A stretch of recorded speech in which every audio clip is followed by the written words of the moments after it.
Welcome back to my channel. ಹೊಸದಾಗಿ channel ನೋಡ್ತಾ ಇದ್ದರೆ ಸಬ್ಸ್ಕ್ರೈಬ್ ಮಾಡಿಕೊಂಡು ಸಪೋರ್ಟ್ ಮಾಡಿ. ಸಚ್ಚಿದಾನಂದ ಸಾಯಿನಾಥ್ಗೆ ನಮಸ್ಕಾರ ಮಾಡುತ್ತಾ ಸಾಯಿನಾಥರ ಅನುಗ್ರಹ ಎಲ್ಲರ ಮೇಲೂ ಇರಲಿ ಅಂತ ವಿಡಿಯೋ ಪ್ರಾರಂಭ ಮಾಡ್ತಾ ಇದ್ದೀನಿ. ಮೇ 1ನೇ ತಾರೀಕು ಶುಕ್ರವಾರ, ನಮಗೆ ಬುದ್ಧ ಪೌರ್ಣಮಿ, ವೈಶಾಖ ಪೌರ್ಣಮಿ ಅಂತ ಕರಿತೀವಿ. ಪೌರ್ಣಮಿ ಅಂದರೆ ಯಾರು ಕೂಡ ಭಯಪಡುವಂಥದ್ದು ಏನೂ ಇಲ್ಲ ಸ್ನೇಹಿತರೆ. ಪ್ರಕಾಶಮಾನವಾದಂಥ ಬೆಳಕು ನಮ್ಮ ಜೀವನಕ್ಕೆ ನಾವು ಒಂದು ರೀತಿಯಲ್ಲಿ ಶಕ್ತಿಯನ್ನು ಕೊಡುವಂಥದ್ದು, ಹುಮ್ಮಸ್ಸನ್ನು ಕೊಡುವಂಥದ್ದು, ನಮ್ಮ ಜೀವನದಲ್ಲಿ ಕತ್ತಲನ್ನು ಓಡಿಸಿ ಬೆಳಕಿನ ಕಡೆ ಹೋಗುವಂಥದ್ದು ಅಷ್ಟು ಚೆನ್ನಾಗಿರುವಂಥದ್ದು. ಆದರೆ ಇದನ್ನು ಕೂಡ ನೆನಪಲ್ಲಿಟ್ಕೊಳ್ಳಿ, ಪೌರ್ಣಮಿ ಅಂದರೆ ನಾವು ಪೂರ್ತಿಯಾಗಿ ಚಂದ್ರದೇವನನ್ನು ಆರಾಧನೆ ಮಾಡುವಂಥ ವಿಶೇಷ ದಿನಗಳು. ಚಂದ್ರನು ಬಂದು ಮನಸ್ಸಿನ ಕಾರಕ. ನಮ್ಮ ಮನಸ್ಸು ತುಂಬ ಚೆನ್ನಾಗಿದೆ, ನಮ್ಮ ಮನಸ್ಸಲ್ಲಿ ಉತ್ತಮವಾದ ಆಲೋಚನೆಗಳು, ತುಂಬ ಗಟ್ಟಿ ಮನಸ್ಸು, ಒಳ್ಳೆ ನಿರ್ಧಾರಗಳನ್ನು ತೆಗೆದುಕೊಳ್ತೀವಿ. ಅವರಿಗೆ ಒಂದೇ ಒಂದು ಮಾತಲ್ಲಿ ತುಂಬ ಚೆನ್ನಾಗಿ ನಡ್ಕೊಳ್ತಾರೆ ಅಂತ ನಾವು ಕೆಲವೊಬ್ಬರನ್ನ ನಮ್ಮ ಮನೆಗಳಲ್ಲೇ ನೋಡ್ತೀವಿ, ನಮ್ಮ ಸುತ್ತಮುತ್ತನೇ ನೋಡ್ತೀವಿ. ಅವರ ಮಾತು ಅಂದರೆ ಹಿಂಜರಿಕೆ ಇಲ್ಲ, ಅಷ್ಟು ಚೆನ್ನಾಗಿ ಮಾತಾಡ್ತಾರೆ, ಅಷ್ಟು ಚೆನ್ನಾಗಿ ನಡ್ಕೊಳ್ತಾರೆ. ವಿದ್ಯಾವಂತರು, ಬುದ್ಧಿವಂತರು, ತುಂಬಾ ಮನಸ್ಸು ಒಳ್ಳೆ ಮನಸ್ಸಪ್ಪ ಅವ್ರಿಗೆ ಅಂತ ನಾವು ಸಾಕಷ್ಟು ಅವರನ್ನು ಹೊಗಳ್ತಾ ಇರ್ತೀವಿ. ನಮ್ಮ ಮನೆಯಲ್ಲೇ ಇರುವಂಥವರಾಗಿರಬಹುದು, ನಮ್ಮ ಫ್ರೆಂಡ್ಸು, ನಮ್ಮ ರಿಲೇಟಿವ್ಸ್ ಯಾರೇ ಇರಬಹುದು. ಆದರೆ ಇನ್ನೂ ಕೆಲವೊಬ್ಬರನ್ನ ನಾವು ನೋಡ್ತೀವಿ, ಸುಮ್ಮನೆ ಜಗಳ ಮಾಡ್ತಾರೆ, ಕೋಪ ಮಾಡ್ಕೊಳ್ತಾರೆ, ಅವರ ಜೀವನಕ್ಕೆ ಅವರೇ ತೊಂದರೆಗಳನ್ನು ತಗೊಂಡು ಬಂದು ಒಡ್ಕೊಳ್ತಾರೆ. ಏನು ಹೇಳಿದ್ರೂ ಕೂಡ ಅವ್ರಿಗೆ ಒಂದು ಮೂಗಿನ ಮೇಲೇ ಕೋಪ ಇರುತ್ತಪ್ಪ, ಇವ್ರನ್ನ ಏನೂ ಮಾತಾಡ್ಸೋಕ್ಕಾಗಲ್ಲ, ಭಯ ಆಗುತ್ತೆ, ಅವ್ರು ಏನಾದರೂ ತೊಂದರೆ ಮಾಡ್ಕೊಳ್ತಾರೆ ಅನ್ನೋ ಥರ ಇರುತ್ತಾರೆ ಅಂತ ನಾವು ನೋಡ್ತೀವಿ ನೋಡಿ. ಅಂದರೆ ಒಂದು ಪಾಸಿಟಿವ್ ಕಡೆ ಇರುತ್ತೆ, ಇನ್ನೊಂದು ನೆಗೆಟಿವ್ ಕಡೆ ಇರುತ್ತೆ. ಈಗಿನ ಕಾಲದಲ್ಲಿ ನೋಡಬೇಕು ಅಂದರೆ ಎಲ್ರಿಗೂ ಕೂಡ ಸ್ನೇಹಿತರೆ ತಾಳ್ಮೆ ಅನ್ನೋದು ತುಂಬಾ ಕಳ್ಕೊಂಡ್ಬಿಟ್ಟಿದ್ದಾರೆ. ಕಾಯೋದಿಲ್ಲ ಯಾವುದಕ್ಕೂ ಅಷ್ಟೇ. ತಾಳ್ಮೆ ಇಲ್ಲದೆ ಇದ್ದಾಗ ಏನೆಲ್ಲ ಅನಾಹುತಗಳಾಗುತ್ತೆ ನಮ್ಮ ಜೀವನದಲ್ಲಿ, ತುಂಬ ಏರಿಳಿತಗಳಾಗುತ್ತೆ. ಇದೆಲ್ಲವೂ ಯಾಕಾಗುತ್ತೆ ಅಂದರೆ ಈಗ ನಮಗೆ ಪೌರ್ಣಮಿ ಬಂದಿದೆ ಅಲ್ವಾ, ಮನಸ್ಸಿನ ಕಾರಕ ಚಂದ್ರ ನಮ್ಮ ಮನಸ್ಸಿನ ಮೇಲೆ ಆಡ್ತಾ ಇರುತ್ತೆ. ಅಂದರೆ ಒಂದು ಕಡೆ ನಮ್ಮ ಮನಸ್ಸು ನಿಲ್ಲೋದಿಲ್ಲ. ಆ ಥರ ಇದ್ದಾಗ ಈ ಒಂದು ಸಣ್ಣ ಟ್ರಿಕ್ಸ್ ಅಂತಲೇ ಹೇಳಬಹುದು. ಇವುಗಳನ್ನು ಪೌರ್ಣಮಿಯ 2-3 ದಿನ ಈ ಕಡೆ ಆ ಕಡೆ ತುಂಬ ಶಕ್ತಿ ಇರುತ್ತೆ. ಈ ದಿನಗಳನ್ನು ಬಳಸ್ಕೊಳ್ಳೋದ್ರಿಂದ ನಿಮ್ಮ ಮನೆಯಲ್ಲಿರುವಂಥ ಮಕ್ಕಳು, ಗಂಡ ಹೆಂಡ್ತಿ, ಸಂಸಾರ ಯಾರು ಬೇಕಾದರೂ ಸ್ನೇಹಿತರೆ ತುಂಬ ಚೆನ್ನಾಗಿರಬಹುದು. ತುಂಬ ತಾಳ್ಮೆ ಅನ್ನೋದು ಬರುತ್ತೆ, ಉತ್ತಮವಾದ ಯೋಚನೆಗಳು ಬರುತ್ತೆ. ಒಬ್ಬ ಮನುಷ್ಯನಿಗೆ ಮನಸ್ಸೊಂದು ಕರೆಕ್ಟಾಗಿ ಇಟ್ಕೊಂಡ್ರೆ ಎಲ್ಲವನ್ನು ಸಾಧನೆ ಮಾಡಬಹುದು. ಆ ಟ್ರಿಕ್ಸು ಇದರಲ್ಲೇ ತಿಳಿಸ್ಕೊಡ್ತೀನಿ. ಸ್ನಾನದ ನೀರಿಗೆ ನೀವು ಸ್ವಲ್ಪ ಒಂದು ಇಡಿಯಷ್ಟು ಚಿಕ್ಕದಾಗಿ ಅಂದರೆ ಚಿಕ್ಕದಾಗಿ ಕಲ್ಲುಪ್ಪನ್ನು ಹಾಕ್ಕೊಳ್ಳಿ. ಇಲ್ವಾ ನೀವು ಒಂದು 5-6 ಬೇವಿನ ಎಲೆಗಳನ್ನು ಹಾಕ್ಕೊಳ್ಳಿ. ಇಲ್ಲ ಅಂತ ಹೇಳಿದ್ರೆ ಬೆಟ್ಟದ ನಲ್ಲಿಕಾಯಿ ಆಮ್ಲ ಅಂತ ಹೇಳ್ತೀವಲ್ವ, ಅದರ ಪೌಡ್ರ್ ಬರುತ್ತೆ, ಅದಿದ್ದರೂ ಹಾಕ್ಕೊಳ್ಬಹುದು. ಇಲ್ಲ ಅಂತ ಹೇಳಿದ್ರೆ ಅದರ ಕಾಯಿ ಬರುತ್ತಲ್ವ, ಅದನ್ನು ಕೂಡ ಸ್ವಲ್ಪ ನೀವು ಜಜ್ಜಿ ಹೊಡೆದ್ಬಿಟ್ಟಿದೆ ಇದರೊಳಗಡೆ ಹಾಕ್ಕೊಳ್ಬಹುದು. ಈ ಥರ ಇಷ್ಟು ವಸ್ತುಗಳನ್ನು ಒಂದೇ ನೀರಿಗೆ ಬೆರೆಸಬೇಕು ಅಂತ ಹೇಳ್ತಾ ಇಲ್ಲ. ಇದರಲ್ಲಿ ಏನು ಸಾಧ್ಯ ಆಗುತ್ತೋ ಅದನ್ನು ಒಂದು ಬೆರೆಸಿ. ನಿಮಗೆ 3 ಸಿಗುತ್ತೆ ಅಂದರೆ 3 ಕೂಡ ಬೆರೆಸಬಹುದು. ಬಿಸಿಲು ಕಾಲ ತುಂಬ ಇರುತ್ತೆ, ಉಪ್ಪನ್ನು ಜಾಸ್ತಿ ಬಳಸೋದಕ್ಕೆ ಹೋಗಬೇಡಿ. ಇದನ್ನು ಗಮನಿಸ್ಕೊಂಡು ನೀವು ಮಾಡ್ಕೊಳ್ಳಿ.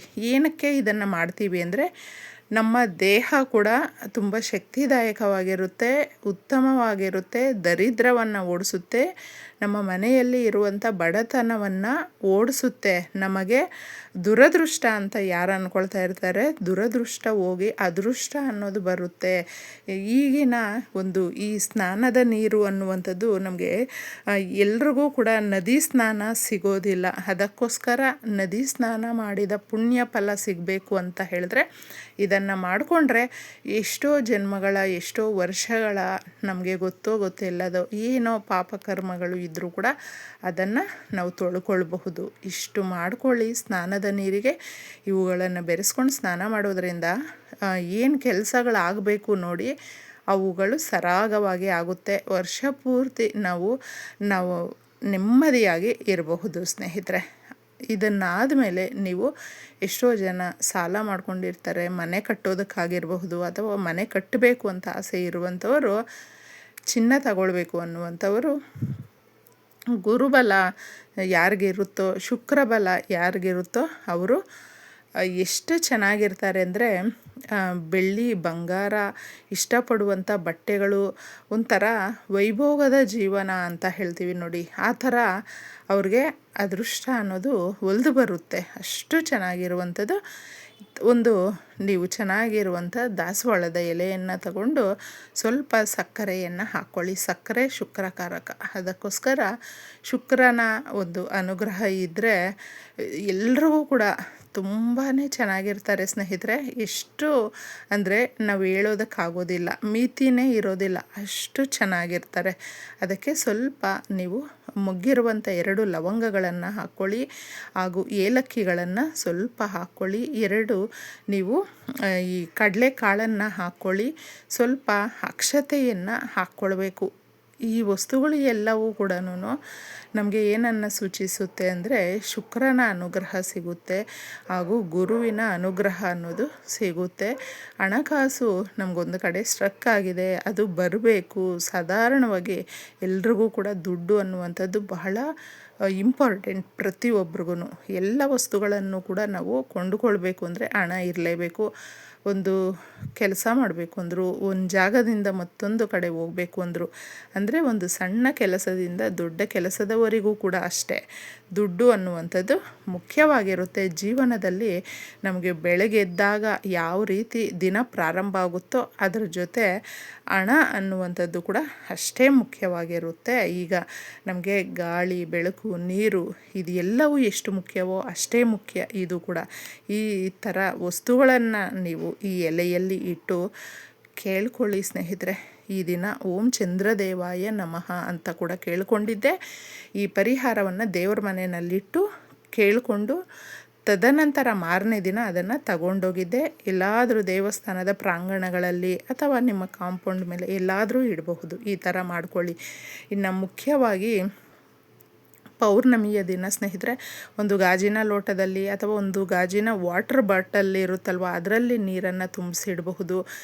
ಎಲ್ಲಿ ಚಂದ್ರನ ಕಿರಣಗಳು ಬೀಳುತ್ತೋ ಆ ಜಾಗದಲ್ಲಿ ಇಟ್ಟು ಸಂಕಲ್ಪ ಮಾಡಿಕೊಂಡು ನಮ್ಮ ಇಷ್ಟಾರ್ಥಗಳು ನೆರವೇರಿಸು, ನಮ್ಮ ಮನಸ್ಸು ಸಕಾರಾತ್ಮಕವಾಗಿರಬೇಕು, ನಮ್ಮ ಆಲೋಚನೆಗಳು ಸಕಾರಾತ್ಮಕವಾಗಿ ಇರಬೇಕು ಅಂತ ಹೇಳಿಕೊಂಡಿದ್ದೆ.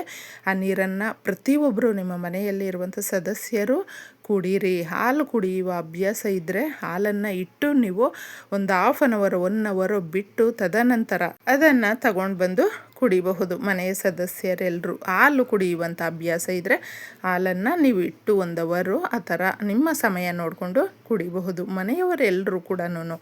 ಇನ್ನು ಬಿಳಿ ಪದಾರ್ಥ, ಅನ್ನದಿಂದ ಮಾಡಿದಂಥದ್ದು, ಸಿಹಿ ಏನೇ ಇರಬಹುದು, ಸೇಮಿಯಾ ಪಾಯಸ ಇರಬಹುದು, ಈ ಥರ ಮಾಡಿ ನೀವು ಚಂದ್ರದೇವನನ್ನು 108 ಬಾರಿ ಓಂ ಚಂದ್ರದೇವಾಯ ನಮಃ ಅಂತ ಹೇಳಿಕೊಂಡು ಭಗವಂತನಿಗೆ ಸ್ವಲ್ಪ ಅರ್ಪಿಸಿ ನೀವು ತಗೊಳ್ಳಿ. ನೋಡಿ, ಇಷ್ಟಾರ್ಥಗಳು ನೆರವೇರುತ್ತೆ.